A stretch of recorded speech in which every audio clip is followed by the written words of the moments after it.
Kasus positif COVID-19 di Taiwan tanggal 25 bertambah 19 menjadi 235, semuanya warga yang pulang dari negara lain. Sementara beberapa hari ini ada 2 pilot pesawat kargo China Airlines dilaporkan positif terinfeksi dan pramugari Eva Air juga dikabarkan menunjukkan gejala terjangkit. Dari 45 kasus positif dalam 2 hari terakhir, 37% yakni 17 pernah berkunjung ke Amerika. Pakar menganalisis virus di Eropa dan Amerika mungkin sudah bermutasi menjadi lebih ganas dengan daya perjangkitan lebih kuat. CECC merekomendasikan semua kegiatan indoor melampaui 100 orang dan outdoor melampaui 500 orang untuk dibatalkan. Dan ada dokter mengusulkan pemeriksaan seharusnya dilaksanakan bagi awak atau penumpang 3 baris paling depan dan belakang. 我们飞机这种地方，它发生传染的时机可能并不是单纯的飞沫传染，它也有可能发生接触传染。接触传染就没有什么特别的一个距离的限制了。 Sementara menurut statistik MOHW, di antara warga yang kembali dari negara lain atau yang pernah kontak dengan kasus positif, lebih dari 3.000 mencari perawatan medis akibat penyakit pernapasan dan 300-an menderita pneumonia. Banyak meragukan bahwa sebagian warga yang telah terinfeksi masih menumpangi pesawat untuk pulang.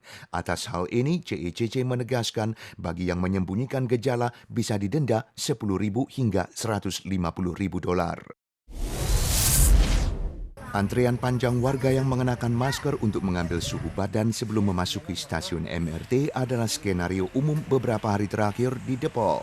Indonesia mencatat kasus positif COVID-19 per hari tertinggi sebanyak 107 kasus dan 6 kematian pada tanggal 24, membawa jumlah kasus total menjadi 686 dengan 55 kematian termasuk 8 dokter, tertinggi di Asia Tenggara. Presiden Joko Widodo tanggal 24 menegaskan tidak akan memberlakukan lockdown nasional tapi mengimbau warga tidak keluar rumah dan menjaga jarak aman antar individu. Sementara itu ujian nasional 2020 untuk SD, SMP, dan SMA yang dijadwalkan akhir Maret dan April telah diputuskan dihapus. Di Perancis, korban meninggal bertambah lagi 240 orang menjadi melampaui 1.000 orang pada tanggal 24. Pemerintah sekarang mempertimbangkan memperluas kawasan lockdown yang telah diberlakukan hampir sebulan. Dan di Italia, kematian tanggal 24 lebih tinggi 8,2% dari sehari sebelumnya. Namun menurut pejabat, lockdown nasional yang sebelumnya direncanakan hingga tanggal 24 akan diperpanjang karena menampakkan efek positif. Bagi yang melanggar larangan keluar rumah akan didenda berat 400 hingga 3.000 euro. Akibat pandemi COVID-19, pesta olahraga Olimpiade 2020 di Tokyo telah diputuskan dimundurkan setahun. Paling lambat akan digelar musim panas 2021. Namanya tetap Olimpiade 2020. Perdana Menteri Jepang Shinzo Abe menegaskan Jepang akan bertanggung jawab sebagai negara tuan rumah. Ini adalah pertama kali Olimpiade dimundurkan karena faktor pandemi. Komite Olimpiade Internasional mengemukakan pengunduran adalah untuk melindungi olahragawan, penyelenggara, dan peserta.